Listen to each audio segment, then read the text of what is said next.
guys, we're back for another Dokkan battle video. So today we're going to go and take a look at the low-class warrior category team. And we'll try and examine how this category might get a little bit better, right? Right now, this is sort of at the forefront of what's going on in this Dokkan celebration, right? Obviously, Dokkan Fest Raditz dropped. He does have a leader skill that essentially covers the entire team with his Pure Saiyan or Saiyan Saga, and then, of course, the 200% for Space Traveling Warriors, which, you know, Raditz will cover. Turles is on there, and then, of course, all of the Team Bardock members are on there as well. One thing to keep in mind, though, is that AGL Bardock is not on Space Traveling Warriors. The reason for this, they're sort of like, I guess what they do with Space Traveling Warriors is they want it to be characters that are frequently traveling through space. I mean, this Bardock, I don't know. I mean, essentially, this is the episode of Bardock 1 that fights Chilled, right? But the thing about that is he dies, he was a Space Traveling Warrior, dies against Frieza, then ends up on, you know, the millions of years ago planet Vegeta or whatever it is. I feel like he probably still should be on Space Traveling Warriors, right? But I mean, it's hard to say. But this Bardock does not have access to the 200% leader skill. A couple of people have actually asked me to do a 200% video on him, but again, he doesn't have access to the leader skill right now. So we got Raditz, we got Turles. Turles is probably overall the best unit on the category right now. I think Turles is just absolutely incredible. The only thing that's an issue for Turles is he's got no help whatsoever on this team, because Raditz does not have big bad bosses. What we're waiting for now is this guy's EZA, I guess. Great Ape Turles. Because it's like, LR Turles is a solid unit. Like, let's just pretend that they made this guy as good as AGL Turles is. Then, like, you just run Great Ape Turles and then AGL Turles, right, as a rotation, and they're destroying on every single category that they're on together, which would be awesome. I would have literally zero issue with the two Turleses, you know, being like a dominant, like, force. But it's like, who knows how long it'll be before Great Ape Turles gets his EZA. But in terms of, like, this category getting better, I do think that there's a lot of things potentially that could be done. One of the most important, though, is this guy not being on the low-class warrior team makes no sense. It's actually really bad, and it's just completely wrong. Saiyan Saga Gokus that fight Vegeta and Nappa should be on Revived Warrior and Low-Class Warrior, because Goku literally is revived, comes to Earth, and fights Nappa and Vegeta. He should be on Revived Warrior. And then number two, the entire theme of Goku fighting Nappa and Vegeta, like, Vegeta mentions Goku being, you know, low-class scum 80 times. Nappa mentions it. How could his power level be so high? He's low-class. Like, they talk about it every second. It doesn't make sense why this guy is not on low-class warrior. Only thing I could assume is because he's using a technique of the gods, you know, King Kai's Kaioken. That's about it, but this guy would be a massive addition to the low-class warrior team, man. Like, it would help out quite a bit. And what's funny is, it is really stupid, because this guy's active skill is the Kaioken, right? Like, but then the Kaioken unit is not on there. And it's like, this guy is, what, 2 episodes before STR Kaioken? Because STR Kaioken Goku has the intro when him and Vegeta start fighting, and then he's also got the 12 key super attack, which is from the start of their fight as well. So it's like, this guy and the STR Kaioken are actually like 2 episodes apart, or 1 episode apart, or something like that. And it's like, what, like, version Z Goku's here on Low Class Warrior, but Kaioken Goku is not. So that is a huge L for this category. This team could actually very easily become a top tier team, though.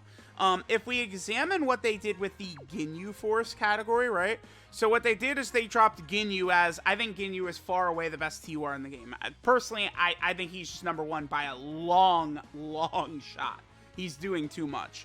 But they dropped him, they gave an EZA to a free-to-play LR, and then they dropped, like, 2 of the best banner units we've ever seen in these 2. I do think that Team Bardock could get a similar thing, right? So it's like they could give us a Dokkan Fest Bardock of this character right here. Regular Bardock does not have a Dokkan event. I think he does actually, like, if we talk about characters most deserving of Dokkan events now, I think I'd probably say Demon King Piccolo 1, I think Baby, this Bardock, I think God Goku, all characters that deserve one. Because I remember the last couple times I've done those lists, I remember I had the Super Saiyan Trunks from the Mecha Frieza fight on there, but he has finally gotten one. So I think, like, Bardock from this special, again, God Goku, Demon King Piccolo, Baby, those characters need Dokkan events. So those are characters I definitely look forward to see. But if you give this Bardock right here a Dokkan event, and then they drop like a Tora and Fasha, and then a Borgos and Shugesh unit, and then finally they could allow us to rainbow this character right here, the LR Team Bardock. We still need one dupe away. I am really hoping that when it's time to rainbow this unit, they're just going to give him an easy A right away. I mean, this unit is over 2 years old now, and we still have not been able to rainbow them. Just fumbled so hard, right? This unit suck. Like, they outright suck now. Like, they were mid on release, now they suck. You know, so just like rainbowing them is not going to do enough. But you know, we easily could get another Kid Goku could easily get another Dokkan Fest, right? We could potentially see, you know what they could do is, yeah, because you're on here. This is Goku from the 23rd World Tournament. So I think what they easily could do is they could give this guy a Dokkan Fest as well. And then that would be a massive buff to this category team, right?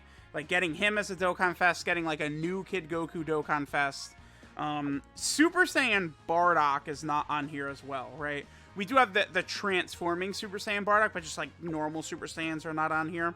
So like maybe if we would get like Super Saiyan 3 Raditz in the future, for example, he would probably not be on this category team also. So let me know what you guys think about how the low class warrior team potentially could be buffed. I mean, I do think, you know, Great Ape Kid Goku is another character they could give a Dokkan Fest to. I do think giving Dokkan Fest to a lot of the World Tournament finals from OG Dragon Ball is a good idea. So, it is Great Ape Kid Goku that fights Jackie Chun, because Goku does go Great Ape during the fight. So you have that, Great Ape Goku versus Jackie Chun. You'd have, you know, just regular Goku versus Tien, and then, or, well, it'd be Kid Goku versus Tien, right? And then finally, you would have Goku versus Ma Jr., you know, Giant Demon Piccolo Jr. So, like, you would be able to release 3 different named Gokus. You know, Kid Goku Great Ape, Kid Goku, and then regular Goku as, like, Dokkan Fest for the World Tournaments. And then you'd be able to release Jackie Chun, Tien, and, you know, Giant Ma Jr. I do think, like, all of those would be very well received. At this point in the game, I think it's I feel like people would be so happy if they did that. But I do think the World Tournament Finals were so big. All of them in Dragon Ball, original Dragon Ball, were so big. They really do need to, I think, show a little bit more, you know, respect to those. And then all those Gokus would be on Low Class Warrior, right? So we'll go ahead and hop in. We'll test out the Low Class Warrior team. See if it's any good or not. Alright guys, so we are here in an event. We will go ahead and test out the Low Class Warrior team. A lot of the units we're using are relatively recent additions to the category, right? Going back to LR Bardock, who dropped in September of 2021, right? So since then, we've gotten numerous buffs for the Low Class Warrior team. I do like Dokkan sort of following a schedule where they're buffing a lot of different category teams, like all over the place, right? I feel like that's a much better way to handle it than to just like continually like over buff like one team and stuff like that. So it's like last year they released 1 million Trunkses, which is good because Trunks is on so many category teams, right? Because remember, you know, I think right now it's very important that characters are able to perform well in, like, the red zone. I think that's the biggest metric to a character being good. The reason for this is because the red zone is the only content in the game that's, like, truly difficult, besides, like, category restriction, sort of, like, challenges and missions, stuff like that. So, like, you know, Revenge Super Battle Road, or Corroded Body and Mind mission for the GT Legendary Goku event, right? Like, those are the way that they sort of give us the difficulty now. So it is important for them to continue to buff, you know, these smaller categories, make these teams more relevant more able to take stuff down. Bardock is a pretty modern unit, LR Bardock, so like, look at the way, we're in the first stage of the Infinite Dragon Ball History event. Look at the way he is absolutely just disintegrating this event, right? Like, you know, Infinite Dragon Ball History, this stage is about 2.5 years old at this point. I guess I should have did a slightly harder stage right here. I do want to get Raditz's active skill in this video, so we do have to take 3 hits for Raditz. Unfortunately, they're just sort of like aiming their attacks all over, not really aiming it right at the start, which is what I would really like. Okay, so Raditz is doing fine damage. I definitely have gotten a lot of value in my time using Raditz. See, look, dude, look at Turles. Like, do you guys see that? Like, he hits harder than Raditz. But it's like, keep in mind, big bad bosses, Thirst for Conquest, Destroyer of the Universe, right? All these incredible links Turles has aren't even active. It's like, it's actual comedy looking at Raditz and Bardock next to each other. It's comedy. Like, what were they thinking with Raditz? Like, Turles in like this, like, this is not a great situation for Turles, is 100 times better. What?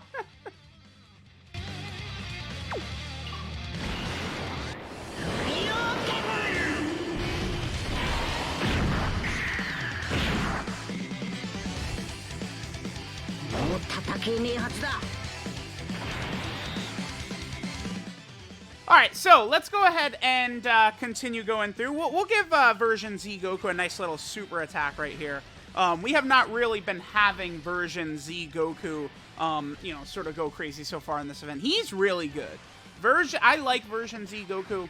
I think defensively he can look pretty mid if you're not able to get like his 18 key super attack off. But if he's able to additional super, that definitely helps him a lot. But the thing about these units is, like, look at the attack stats version Z Goku puts up, but keep in mind he's also supporting the entire rotation, and he's the easiest free-to-play unit in the world to get. So that's something that's very important to keep in mind, right, when you're evaluating units. I think using version Z Goku as a bar is a good thing to do, because it's like, if a unit performs less than version Z Goku, they are absolute fodder terrible. Is the way I look at it, right? Because version Z Goku is, again, the freest free-to-play unit there is. It's so, like, they've got all of the panel missions, right? Which gives you all of the supplies and everything you need to rainbow him, to get him done. So if a unit, their performance is less than version Z Goku, at this point, it's just fodder. Like, any free-to-play LRs, summonable LRs, Dokkan Fest, or I think like major Dokkan Easy, like LR EZAs or Dokkan Fest TUR EZAs, all of them should be performing above version Z Goku. There's no reason in the world they should be performing worse than him. Because it's like, I feel like a lot of the times, version Z Goku's contributing much more than even like Raditz, for sure, right? Raditz just does not do enough for what he should be. It's just very disrespectful too, because it's like, you know, if I'm doing you know, again, talking about units that really deserve Dokkan Fest, what's funny is Raditz and Captain Ginyu, who we got basically, you know, 30 days apart, were both characters deserving of Dokkan events, for sure. I think Raditz and Captain Ginyu are really good picks for characters getting Dokkan events. And it's like Ginyu, they gave the utmost respect to. He just stunts on every event, and nothing can take Captain Ginyu down, right? Like, he even destroys Broly in the red zone.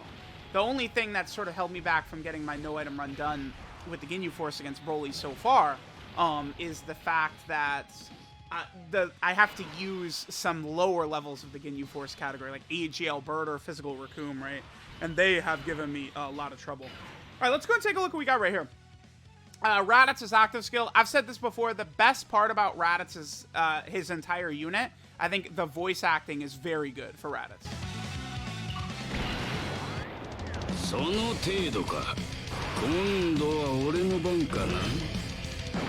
では技の見本を見せてやる。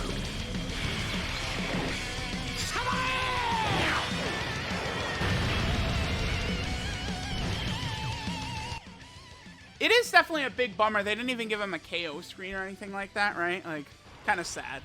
I mean, I don't want to go, you know, too much into my soapbox crying about Raditz, but y'all get what I'm saying, obviously.